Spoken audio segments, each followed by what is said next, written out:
Merci na baïbouna nous sommes partout dans le monde to baïka toujours que non to il sous na émission na bino apôtre William Tin doit répondre les sustoyer parce que les lois qui au quitter ma bonne de oyo iti ko la pendant 40 jours parce que Thomas décrété que mo mbala kouta na ba province na biso partout dès a décrété 40 jours les lois nous qui souka ya ma bonne de je pense que Arsène a ko début so pe pour ba illustration ba ya ba image ndengeli ma bonne de oti ko leka et to yembala mo e pa Thomas apôtre Mtindwa mbote papa.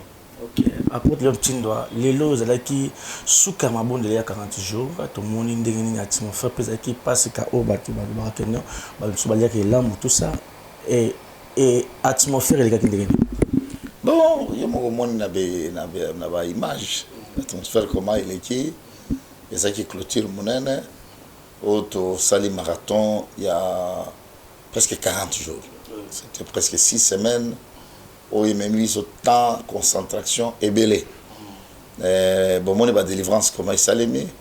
Bon mon ba sali ensemble comment batei.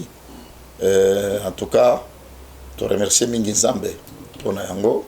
Te remercier peu bino précisément pour na kolande la ba image bato les abino de bozaba héros dans l'ombre. Te remercier mingi Nzambe pe ndenge a conduire biso ti jusqu'à Nasuka sans que leur moko salema makamombe et salem. Merci Thomas et tout le monde qui peut au décréter qui peut ba nuit de prière ça qui a kafu oyo ba tout mingi vraiment besoin qui peut na ba guérison ba professeur qui peut prendre vraiment de ce nous na merci beaucoup na papa Roger Kamba parce que bien ce bout qui voyage bo yaki direct pour décréter maman prière puis les qui souka Thomas les autres qui parce que on va bien Pâques expliquer nous ba na nzala mususu Pâques dans le même moment. Surtout les to manda Pâques to bandango na Genèse chapitre 15. Genèse chapitre 15 to kei na verset 13. Okomona zamba zo yebisa Abraham. Alobi yo okozala malamu.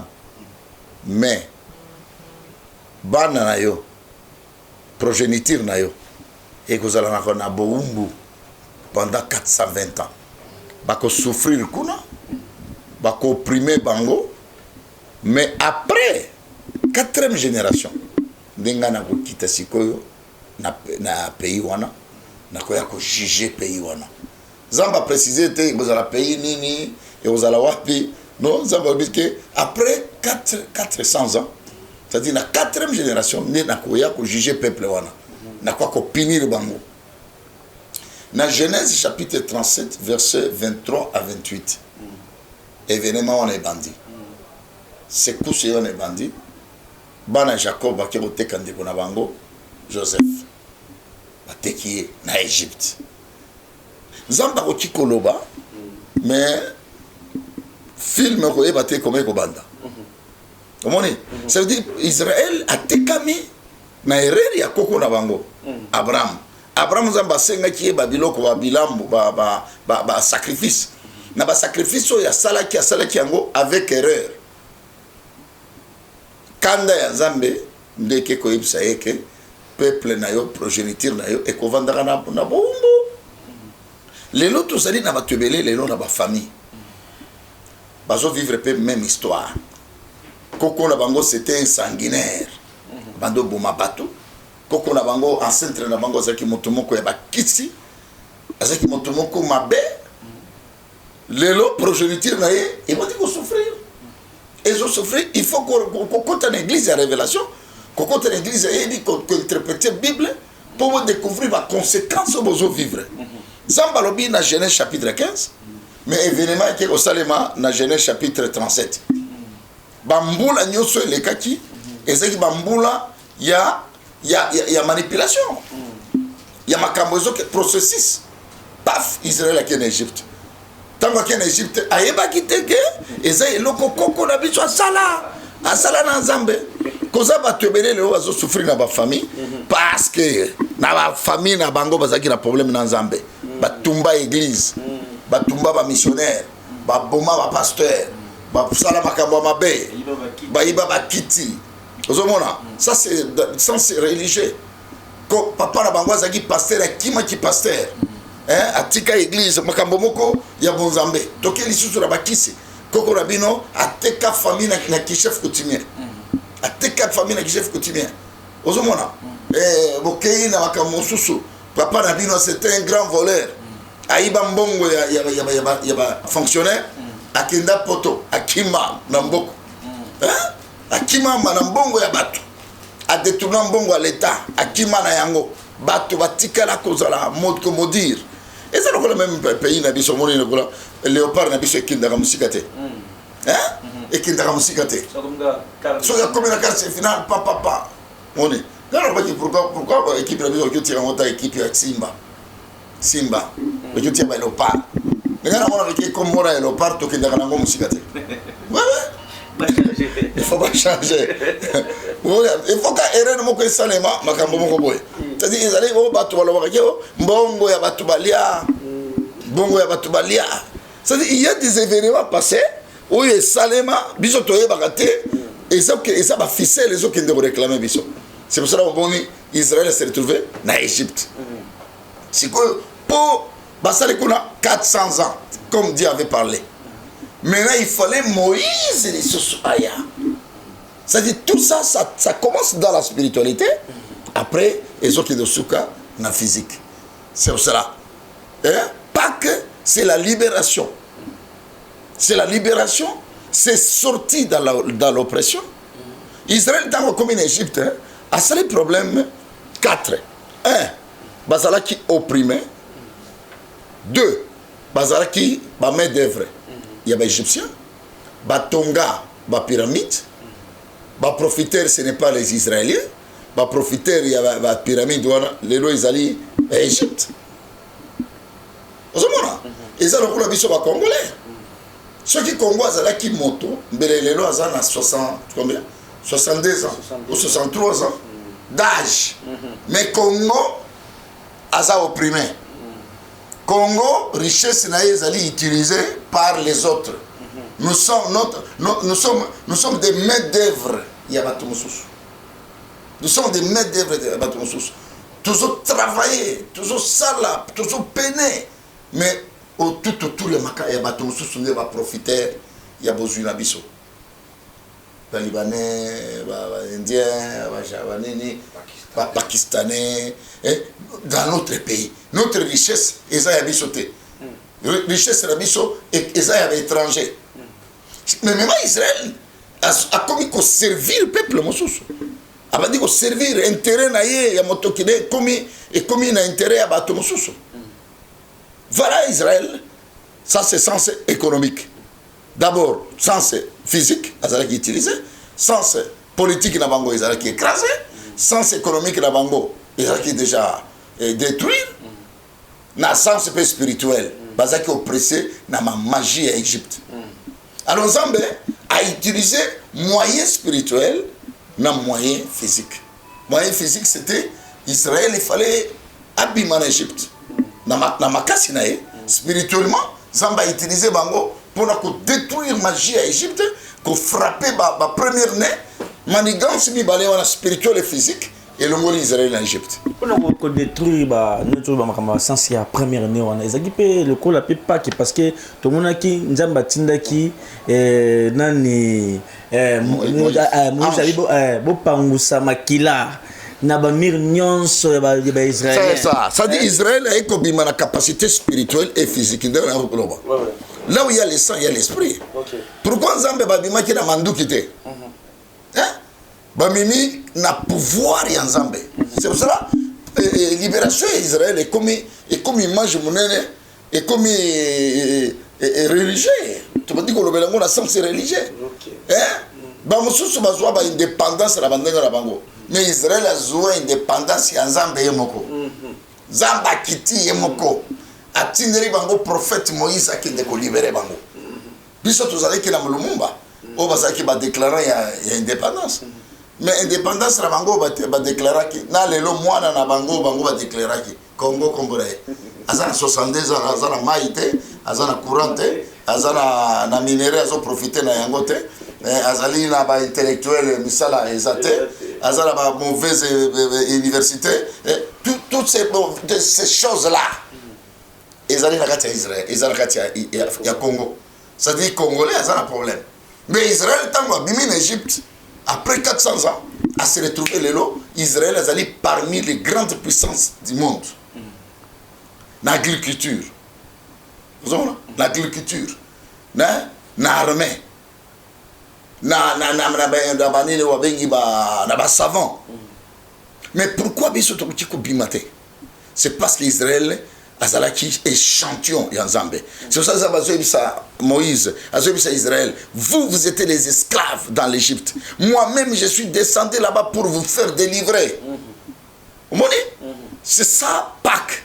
Pâques, c'est la force de la libération.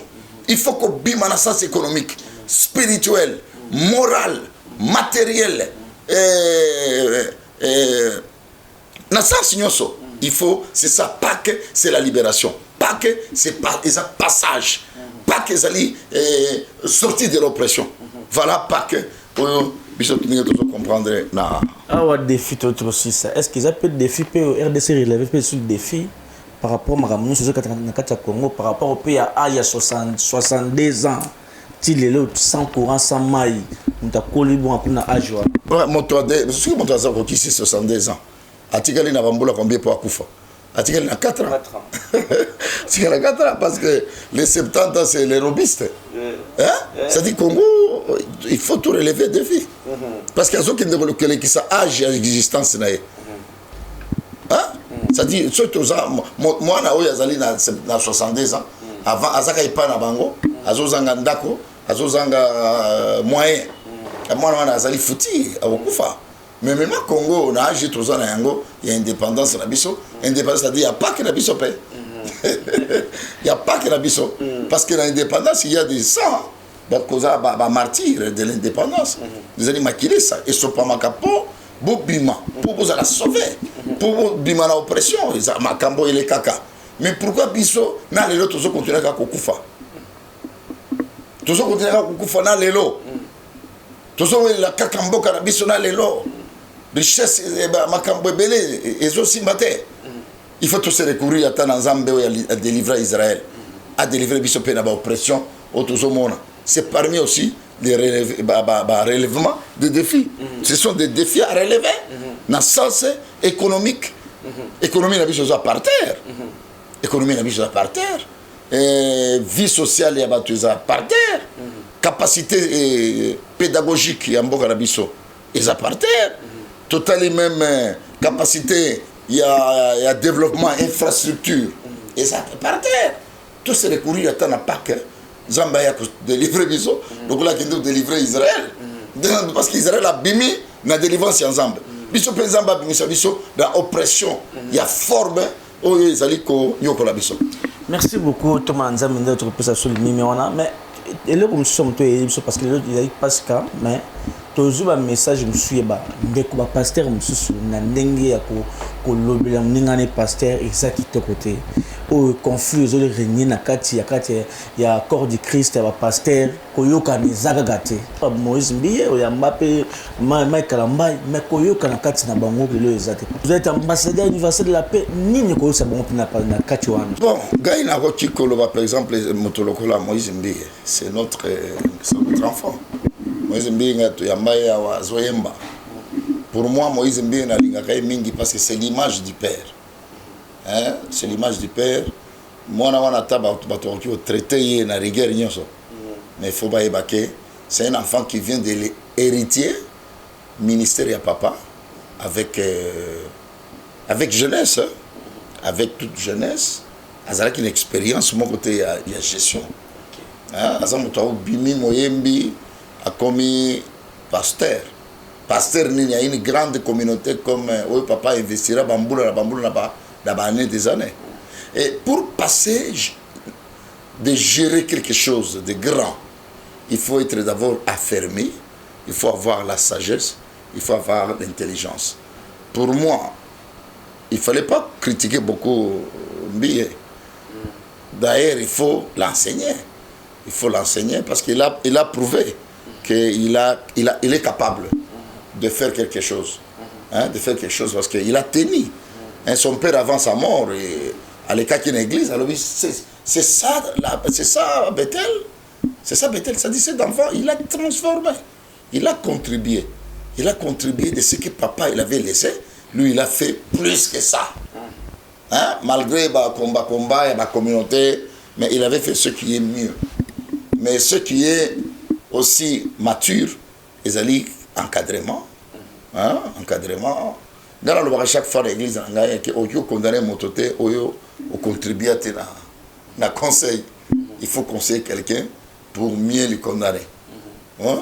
Alors, Moïse Mbie, ce qu'il a fait de mal, il faut pas soutenir. Parce que c'est un jeune.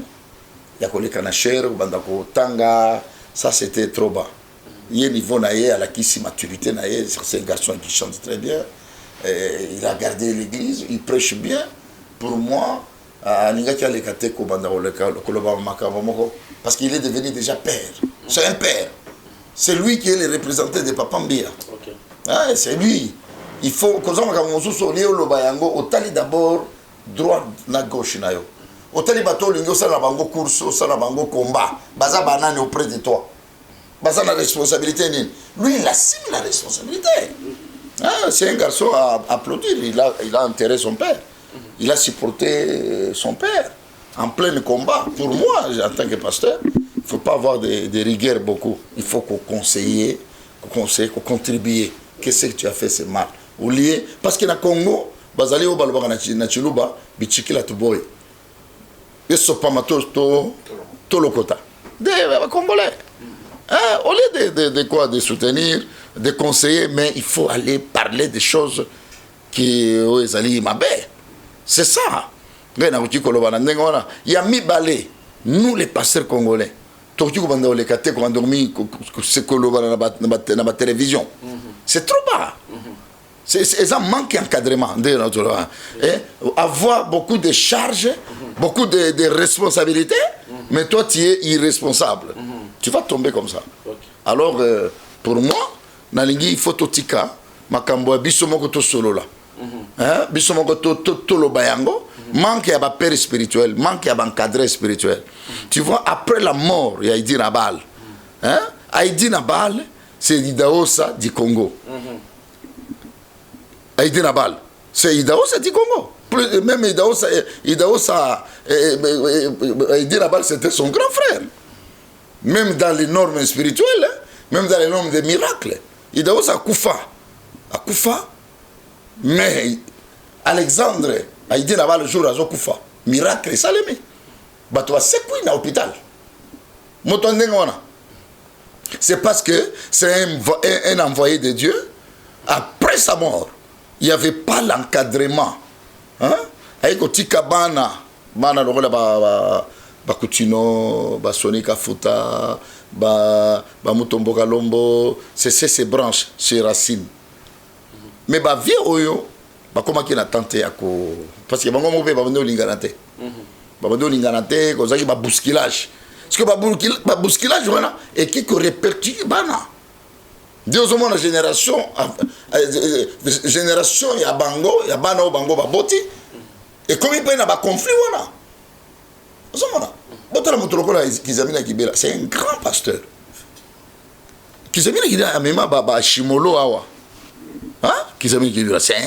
C'est un poteau de l'évangile. Mais il a été haïr. C'est parce que nous on s'aime pas. Ceux qui sont allés au Nigérien. Les Nigériens ne sont pas gaftés. Ils ne sont pas gaftés pour les cabissos. Mais parce que les anglophones, ils gèrent leur histoire. Parce que la communication pasteur à mon pasteur, donc Congolais, mon Congolais, a exposé. C'est la bassesse, c'est l'enfantillage, c'est le manque d'encadrement. Tu comprends? C'est le manque d'encadrement. Manque d'immaturité, tu veux assumer des responsabilités pastorales. Catholique, Église catholique. Ils ont cette capacité de la maturité. Il y a que gérer le problème. Parce que Bango, après spiritualité, ils ont une capacité d'abord philosophique, une capacité mentale, psychologique, morale. Ils ont travaillé moto. Des bâtiments à travailler. Au moment que Bango, ils ont camouflé. Parce que nous qualifions la Bango c'est l'église les plus sérieux du monde. L'église les plus sérieux du monde. L'église catholique. Non, non. Parce que c'est qu'on peut les applaudir. Ils sont organisés, ils sont matures, ils sont sages. C'est pour ça qu'ils ont géré. Tu as Makambo, les cas qui n'ont pas de télévision. Il y a Makambo, les cas qui a pédophilie. Pédophilie, oui. Ceux qui ont l'église de réveil, l'église de pas ça. Mais ils ont assumé cette responsabilité. Ils sont. L'église de réveil na Congo, ils ont manqué d'encadrement. Il y avait beaucoup de rebelles qui sont devenus pasteurs, les immatures pasteurs. C'est pour ça que mon pasteur a sauté à Makambo. À Teïteï, 5 ans après, à Monique, ils ont foutu à changer encore. Ils n'ont pas de bagages de la doctrine. Ils n'ont pas de bagages de la doctrine. C'est ça qui est c'est manque d'être affermé, manque de connaître les choses de Dieu. Les choses qui sont mais moi, nous sommes pour devenir pasteurs, quand même, nous sommes formés quelque part, encadrés quelque part, jusqu'à aujourd'hui. Il y a nos pères qui continuent à nous encadrer. Je n'ai pas besoin d'avoir un Américain pour m'encadrer. C'est les Congolais qui m'encadrent. Je me conseiller que j'ai un climat à la doctrine, tout ça continue. C'est ça. Problème, même dans les autres regrettés, même Denis Les.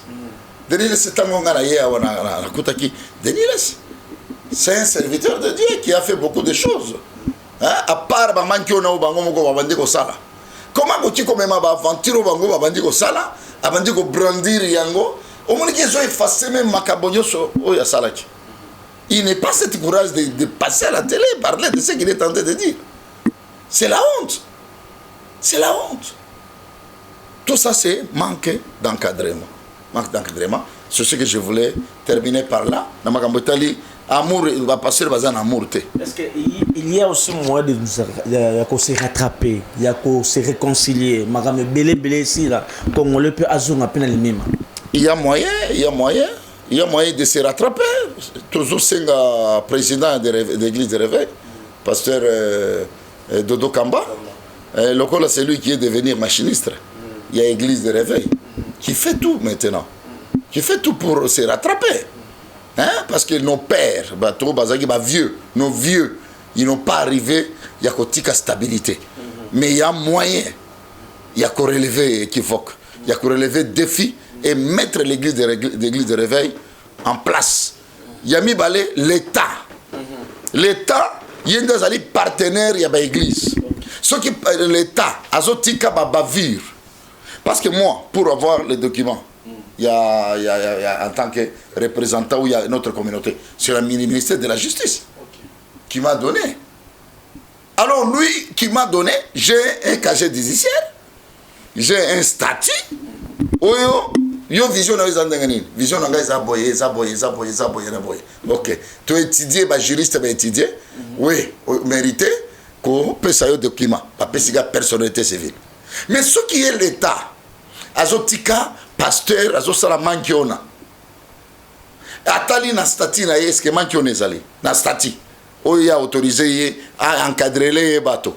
Parce que l'église et l'État sont des partenaires. L'église est partenaire moral et spirituel. Mais l'État, c'est un garant. C'est le garant de la Constitution, de tous les systèmes noyaux, social, économique et tout. C'est lui qui est le père. Mais quand l'État, Azoyo Kamoto, par exemple, Makambo et les gars qui, prophète Joël Francis, à Kekosala Makamboana, Babengi, ministère de la Justice. Il faut benga Joël Français. Aner, il faut benga interroger. Monsieur, non, tu ticket libino espace pour enseigner la population congolaise. Pour éduquer bango. Il devait être arrêté. Il devait être arrêté. Pour arracher d'abord la licence pastorale. Azonga na théologie, azonga na makamazambe. Même Makambo Denis les Sala. L'État, il faut arrêter. Mais comment arrêter l'État? Les gens là, ils parlent comme des pasteurs, ou ils parlent comme des musiciens, ou ils parlent comme des féticheurs, ou ils parlent comme des immorales. moi, ça me dépasse. Donc, l'État pêche à Zana Stati. L'État, il faut attendre. Makambo de Nile Sazoloba. De Nile appelle ça, mon document naïe comme évêque. C'est un évêque. Oui, oui. C'est un évêque, ce monsieur-là. C'est quelqu'un, quand même, il a fait beaucoup de choses, de Dieu. Oui. Hein? À part Babavir, il a prié pour les gens, il a prophétisé. C'est un prophète quelque part. Pour le redresser, il faut, ministère de la Justice, Aner et Benguier. Arbitre est en train de faire polluer notre société congolaise. Ça, c'est la pollution. C'est la pollution mentale et psychologique. Tu comprends? Oui. Makamboya, prophète, ce sont des pollutions mentales et psychologiques. Et c'est l'escroquerie. L'Église ne peut pas commencer à escroquer les gens. Mais ceux qui l'État est à la Makamboana, qu'est-ce que nous allons parler? L'État, ceux qui sont à la Makamboana. Qu'est-ce que nous allons ajouter par là? C'est lui qui est le garant de laisser des choses qui est en train de détruire l'image de tout un grand pays comme Congo. Belanda, président Kagame. Tango Kagame est comme on a que l'église et bandio sala babavir. Akanga qui ba église. Abandio sala recensement ya ba pasteur, ta la papier na yo pas bloqué. Bloqué. Tu vois? Nous avons passé au salaire 20 ans, 40 ans, aux années ni parcelle, mais aux autres, aux ans, on a bilamba ya cher, on pesa qui a 300 000 dollars, on pesa qui a 1 million de dollars. Qu'est-ce que tu as fait avec tout ça? Quelle école tu avais construit? Église Nino Tonga, où tu continues encore à profiter, à rançonner les gens. C'est la responsabilité de notre l'État. C'est ce que moi je peux dire ici. Parce que nous tous, nous sommes sous pouvoir, il y a l'État. C'est l'État qui nous donne des documents. C'est l'État qui est en train qui est notre partenaire. Les gens que je suis en train d'encadrer dans l'église, et ça va tuer l'État. Rendre à César ce qui est à César, rendre à Dieu ce qui est à Dieu. Merci. Moni awa madame Munongo alobi eke ba katange ba tikana katanga eke ba kasa ba tikana kasa. Il y a une division bien de madame Munongo, c'est ma soeur. Nous sommes aussi à côté de Bunker. C'est ma soeur. C'est un Mouyeke. Il a le sang de son père. Son père, il était un extrémiste. Son père Munongo Godefroy. C'est parmi les grands sessionnistes Yakatanga. Les Munongo Godefroy. Il avait attaqué les Balouba. Hein? Les rois, c'est un roi. C'est moi, je suis une histoire, autant que la troisième primaire. C'est famille, ma famille, moi, c'est une grande famille, une grande famille. Mais pour moi, c'est d'y passer. C'est d'y passer, on ne peut pas évoluer avec cette pensée-là. Si lui-même, il avait vu son père dans son vivant, hein? Son vivant, tout ce que son père avait fait. Il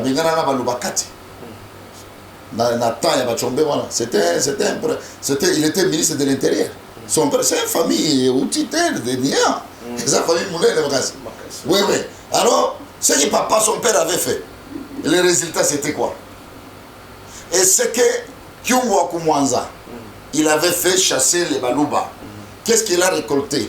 Qui l'a enterré? C'est lui qui l'a enterré, c'est Moulouba. Félix Tshisekedi. C'est lui qui l'a enterré. Il est allé même qu'on s'est incliné. À quel même au Tikaï, na tombeau. Na tombeau. Moi, je suis katangais. Mais je peux dire non, c'est du passé. Ce n'est pas du développement. Quand lui, il peut commencer à attaquer les Balouba, mais lui, il a étudié en Europe. Hein? Il a des nationalités, beaucoup de nationalités. Hein? Comment il peut, à cette époque ici, tu peux raisonner comme ça, si vous êtes intellectuel. Aussi longtemps, l'Europe, ils ont bondé à la INI. Europe. L'Europe, ils ont sangana pour détourner na richesse. L'Europe est en train de vivre à cause de nos richesses. Pourquoi on est d'attaquer les Européens qui est en train de prendre notre 80% de nos minéraux là où il est, là au Katanga? Pourquoi il peut pointer seulement les Balouba? Vous les Katangais, Maman Mwenda, la richesse qu'on est en train de vous ravir là-bas. Vous êtes princesse, dit Katanga. Là, je suis en train d'adresser la reine. C'est à sa princesse. Hein. Ok. C'est aussi de nos familles. Nous sommes d'Ingouba, nous sommes dans l'air chefferie, c'est-à-dire nous sommes de l'enclos. Okay. Mais si il devait parler, il devait d'abord parler de la richesse qu'on est en train de payer de Fungurume. C'est leur territoire. Les territoires de Fungurume. Pourquoi tu ne parles pas les planteurs de tomates ici? TFM a détourné les minéraux combien dans Rwanda? Les Américains ont des Kenda. La société et pas les Chinois. C'est ce Chinois maintenant qui est en continu encore de piller. Pourquoi ils ne parlent pas de ça? Ils parlent seulement des paysans. Ils vont souffrir dans le bougement, ils vont piller les minéraux. Non, non, non. Il ne peut pas continuer de ça. Ça, c'est la bassesse. Parce que moi, je peux dire, hein, c'est la bassesse. Ce n'est pas elle. C'est une famille de rois. C'est une famille de rois. Tu vois, son père, papa naye, Azui Basanga, Azui Bakandembo, Azui Ba. Ma belle Bango Bazo géré. Et bandit na Ngouba, ti Kanzenze. Et l'équipe n'est pas Luboudi. Pourquoi ils ne pensent pas à un développement Yamakambora? Là, il faut parler des autres. Il ne faut pas nous parler, nous. Moi, je suis pasteur. Hein. Je suis agent de développement. Je suis dans Tamboli, Magambo Ebele. Dans Tamboli, on va payer Ebele. Là, il faut parler dans ma villageois. Pas dans Toloko, dans Mingaï. Moi, je peux dire, dans le Vandanaye, parce que je connais, c'est ma province. Après, c'est notre territoire. Je connais. Il ne faut pas baloba makamwana baloba makamonsus. Pas wana. Pas wana. Il y a qu'on s'attaquer entre nous-mêmes, les Congolais. Hein? Nous-mêmes, les Congolais, on est tenté de nous piller.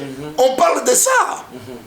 To parler makambwana, to parler de batwa Timbujimaï, baye ko vendre na Katanga, on dit qu'on s'est développé, qu'on s'est débrouillé. Tu commences à attaquer les paysans. Ça, c'est quel esprit? Atika. Atika Makambo Azo Sanawana, ce n'est pas bien. Alan Nandekonaï, Moïse Katumbi. C'est leur frère. Moïse Katumbi, c'est un frère. C'est un Mouyeke aussi. C'est un Mouyeke. Moïse, c'est un pacificateur. Motomema Makambo Baluba, Bakasai, Bende Kasai, Banani. Mais c'est le Congo, c'est le Grand Congo. C'est le Grand Congo. Personne ne peut pas arrêter d'aller rester partout là où je vais. Parce que je suis Congolais. Nous sommes de la même drapeau. Nous sommes de la même ligne nationale. Nous sommes de la même fleuve. On ne peut pas arrêter ces choses. On cherche du développement. On ne cherche pas extrémisme, sécessionnisme, tribalisme. Ça, il faut arrêter ça au nom de Jésus. Tant qu'ambassadeur de l'Union Sissou, Ukraine et Russie. C'est la guerre européenne. Ukraine, c'est eux-mêmes. Parce que les Africains, tout le monde dit Ukraine. Mais les membres, il y a la sécurité. Les membres de la sécurité. Moi, je suis salité belé. Aux hommes mandou qui ont besoin de tinda et qui ont bundana ba ukrainien. Ba vendeur les abanan. Ba vendeur à mandou qui wan. C'est pas un bon mindele. Européen. Européen. Bazo bunda ba to na te na mbaso to na. Non. Bazo bona mandou qui. Banane baza ba vendeur à mandou qui wana. Ezaka ba mindele bango moko. Omoni et comme il attend oyo ba mindele ba mi bomba na pe bango na bango. Biso africain to kufi belé. Mali bakufi combien? Biso na Congo to kufi combien? Na Rwanda bakufi combien? Na Burundi bakufi combien? Na Ouganda bakufi combien? Qu'on se traite entre nous-mêmes les Africains. Qu'on traite nos histoires et nos problèmes. Total makambo ba Ukraine wana te. Tout ça c'est la politique de capitalisme. Un capitaliste c'est un commerçant. Et ça combat ba capitaliste et ba communiste ndé bitumba ya Ukraine. Les communistes, c'est Poutine. Avec les alliés, la Chine, Corée, n'a pas pouvoir, oyo ezali ancien soviétique. Ancien soviétique. Rage ya nani ya Poutine azali koya na rage ya Mikhail Gorbatchev. Oya kata communisme.